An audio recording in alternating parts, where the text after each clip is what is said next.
I believe there are a few events in my life which have not happened to many.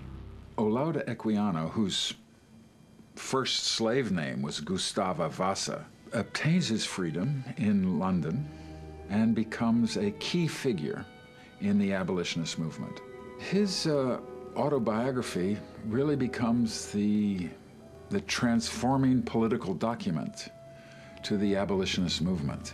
Olaudah Equiano is just one of the great campaigners consigned to the margins of history, while William Wilberforce is represented as the all-conquering hero who abolished slavery. However, no matter which great abolitionist you choose, you will find even greater forces behind them.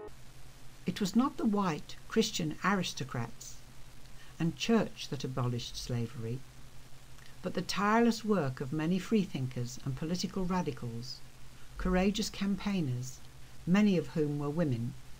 To the workers forming what would become the trades union movement. Steel workers, the coal miners, and the factory workers of Sheffield. And it was this conjunction of the industrial proletariat and the artisans of London, which historians have often seen as the beginning of the English working class as a whole. But it was Olaudah Equiano who had brought them together.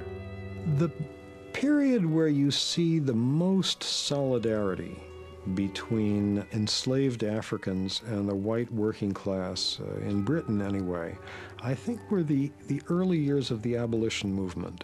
Starting in the late 1780s, hundreds of thousands of Britons signed petitions to Parliament against the slave trade.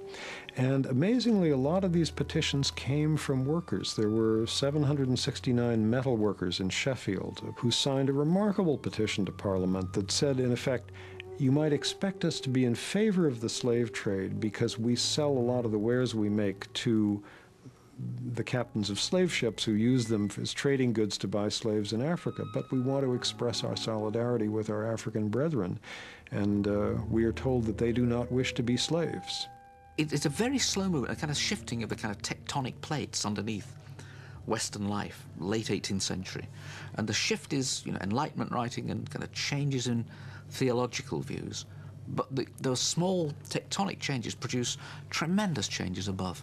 And one of the things that they do is to open to question the very existence of the slave trade and slavery.